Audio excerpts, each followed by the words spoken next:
Once again welcome back to the glory sister classes. इसमें हम लोग क्या करेंगे, फिजिक्स के संवेग संरक्षण पे आधारित यानी law of conservation of momentum पे आधारित दो क्वेश्चन सॉल्व करेंगे इस वीडियो लेक्चर में। छोटा सा वीडियो लेक्चर है लेकिन अच्छा है, ठीक है। पिछले वीडियो लेक्चर में हम लोग सारे क्वेश्चन सॉल्व नहीं कर पाए थे, दो क्वेश्चन बच गया था, तो इस वीडियो लेक्चर में हम लोग सॉल्व करेंगे। तो इसमें दिया हुआ है कि दो बाल हैं, एक का द्रव्यमान 1 kg है, दूसरे का द्रव्यमान 2 kg है, ठीक है। बॉल फर्स्ट है, बॉल सेकंड है, ठीक है। इसका वेग है 2 मीटर पर सेकंड और दूसरे का वेग है 1 मीटर पर सेकंड। इसका वेग अधिक है तो ये आगे इससे टकरा जाएगा, ठीक है। तो कह रहे अब आफ्टर कोलिजन, टकराने के बाद the speed of the first ball is 1 metre per second, कि जो पहला बॉल है उसका स्पीड क्या हो जाता है 1 मीटर पर सेकंड हो जाता है। पहले था 2 मीटर पर सेकंड, टकराने के बाद इसका वेग होगा 1 मीटर पर सेकंड। तो कह रहा है कि दूसरा जो बॉल है 2 kg का, इसका वेग क्या होगा, ठीक है, उसको हमें निकालना है, ठीक है। बहुत ही अच्छा क्वेश्चन है। Then find the speed of the second ball after collision. हमें क्या करना है, दूसरे बॉल का स्पीड बताना है टक्कर के बाद, ठीक है।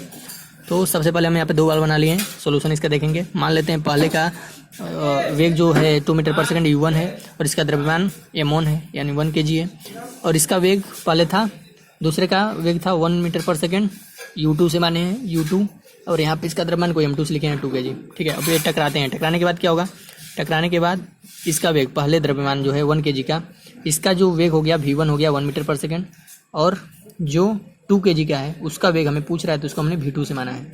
तो हम जानते हैं संवेग संरक्षण के सिद्धांत से, ठीक है, law of conservation of momentum, कि संवेग हमेशा संरक्षित होता है, कि शुरू में जो मोमेंटम होगा वही अंतिम मोमेंटम होगा, ठीक है। संवेग संरक्षण कहाँ कार्य करता है, जहाँ पे बाह्य बल 0 होता है। मतलब ये टकराएंगे तो पहला बल दूसरे पे जितना बल लगाएगा दूसरा भी उतना ही, पहले जब ये टकरा रहे हैं, आप मान लीजिए टकरा रहे हैं, तो जितना बल पहला बल दूसरे पे लगाएगा उतना ही दूसरा बल पहले पे भी लगाएगा, लेकिन विपरीत दिशा में, यानी टोटल नेट फोर्स क्या है 0 है। तो इसीलिए यहाँ पे संवेग संरक्षण का नियम लग रहा है। और संवेग संरक्षण का नियम क्या होता है कि संवेग हमेशा संरक्षित रहता है, जो शुरू में संवेग है वही लास्ट का संवेग है, यानी initial momentum is equal to final momentum, ठीक है।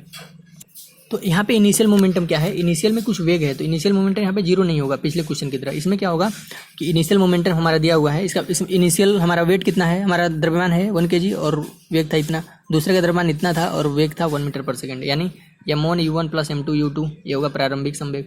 दूसरा फाइनल संवेग क्या होगा, m1 v1, वहाँ पे वेग v1 हो गया है, और m2 v2, ठीक है।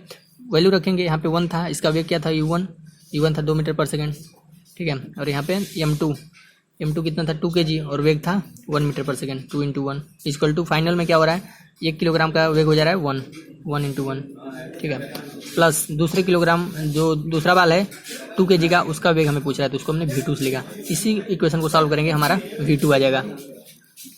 अब यहाँ पे हो जाएगा 2 + 2 इज इक्वल टू 1 + 2v, यहाँ से हो जाएगा 4 is equal to 1 + 2v, 2v2 निकालना है, वेग है v2, दूसरे बाल का अंतिम वेग। यहाँ पे 4 - 1 इज इक्वल टू 2v2, तो यहाँ से 3 बराबर क्या हो जाएगा 2v2, तो v2 बराबर क्या आ जाएगा 3/2, यानी v2 इज इक्वल टू क्या आएगा 1.5, वेग है इसका मात्रक मीटर पर सेकेंड, यानी दूसरे बाल का वेग कितना हो जाएगा टक्कर के बाद 1.5 मीटर पर सेकेंड, ठीक है। तो लिखेंगे the speed of second ball, the speed of second ball after collision is, टक्कर के बाद after collision is 1.5 metre per second. तो ये था इसका आंसर। ऐसे इस क्वेश्चन को सॉल्व करेंगे। तो ये था क्वेश्चन नंबर फर्स्ट इस वीडियो लेक्चर का। अब एक और क्वेश्चन देखेंगे जो इस वीडियो लेक्चर का लास्ट क्वेश्चन होगा, जो संवेग संरक्षण पर आधारित है और बहुत ही इंपॉर्टेंट क्वेश्चन है। इसमें दिया हुआ है कि देयर इज एक बम है जिसका द्रव्यमान है m और ये रेस्ट में है अभी, ठीक है, अभी ब्लास्ट नहीं हुआ है। तो रेस्ट में रहेगा तो इसका वेग भी क्या होगा, इसका वेग मान लीजिए जो प्रारंभिक वेग u है वो है 0 हो जाएगा, ठीक है। अब ब्लास्ट होगा तो ये दो भागों में टूट रहा है। आफ्टर ब्लास्टिंग, जब ब्लास्ट हो रहा है, it break into 2 parts, ratio of 1:2, ठीक है। मतलब एक बम था, इसका द्रव्यमान m था, इसका वेग क्या था u बराबर 0 था, ठीक है। अभी जब ब्लास्ट हो रहा है तो दो भागों में टूट रहा है 1:2 में, मतलब अगर ये स्मॉल m है तो ये 2m हो जाएगा, ठीक है, 1:2 में। तो यहाँ पे क्या हो रहा है, ये बम दो भागों में टूट रहा है 1:2 में, ठीक है। एक भाग अगर मान लीजिए स्मॉल m है तो दूसरा स्मॉल 2m है, या x मान सकते हैं तो दूसरा 2x है, तो हमने m मान लिया, स्मॉल m मान लिया, ठीक है। अब कह रहा है कि the speed of the bigger part is 5 metre per second. Bigger part कौन होगा, जो 2m होगा, इसका स्पीड है इस बड़े वाले भाग का 5 मीटर पर सेकेंड। तो कह रहा है कि छोटा वाला भाग का स्पीड क्या होगा, then the find the speed of the smaller, इसका वेग मान लेते हैं हम v है, ठीक है। अब इसमें क्या होगा, समय संरक्षण का नियम लगेगा, क्योंकि जब ये ब्रेक करेंगे तो ये इधर जाएगा, ये इधर जाएगा, जिस बल से इधर जाएगा उतने बल से इधर जाएगा, यानी न्यूटन के तीसरा नियम उसमें फॉलो हो रहा है। और दोनों का नेट फोर्स क्या हो रहा है, 0, यानी संवेग संरक्षण लगेगा, जाहिर सी बात है।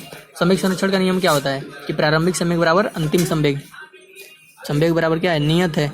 संवेग जब नियत है यानी प्रारंभिक संवेग इज इक्वल टू अंतिम संवेग, initial momentum is equal to final momentum, ठीक है।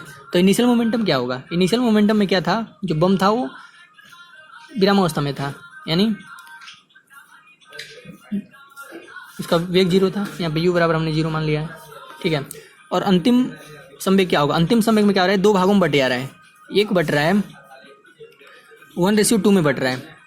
तो हमने माना है कि पहले का वेग, पहले का द्रव्यमान है m, एक 1m, दूसरे का 2m 1:2 में, तो m और इसका वेग कितना है, पहले का वेग नहीं पता है, छोटे वाले भाग का नहीं वेग पता है, तो हमने इसे भी से मान लिया।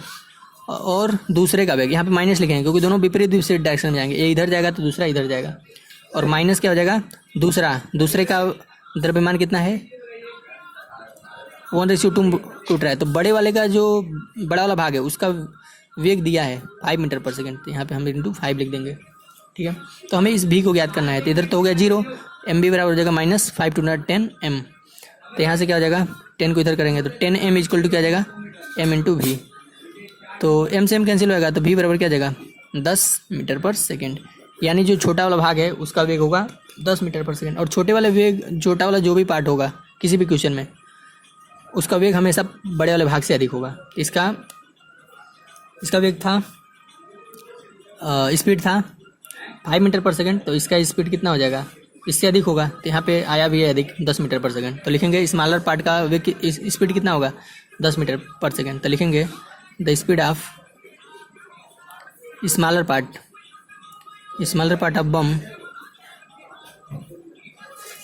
इज 10 मीटर पर सेकेंड, ठीक है। तो ऐसे ही इसको लगाते हैं, ठीक है बस। तो एक क्वेश्चन जो अभी हम लोग दोनों सॉल्व किए हैं संवेग संरक्षण पे निर्धारित हैं, ठीक है। तो ऐसे क्वेश्चन आए तो हमेशा संवेग संरक्षण पे लगाएंगे, और ऐसे क्वेश्चन बहुत ही इंपॉर्टेंट होते हैं, ऐसे क्वेश्चन एग्जाम्स में पूछे जाते हैं, ठीक है। तो इसमें बस हमें यही ध्यान देना है, ठीक है, कि प्रारंभिक संवेग अंतिम संवेग के बराबर होगा, वैल्यू पुटअप करेंगे और ऐसे आएगा, ठीक है। तो ये थे 2 क्वेश्चन जो संवेग संरक्षण पे आधारित थे। अगले वीडियो लेक्चर में हम लोग आगे पढ़ेंगे, ठीक है। इस वीडियो लेक्चर में इतना ही, इन क्वेश्चन को सॉल्व करना है और लिखना है।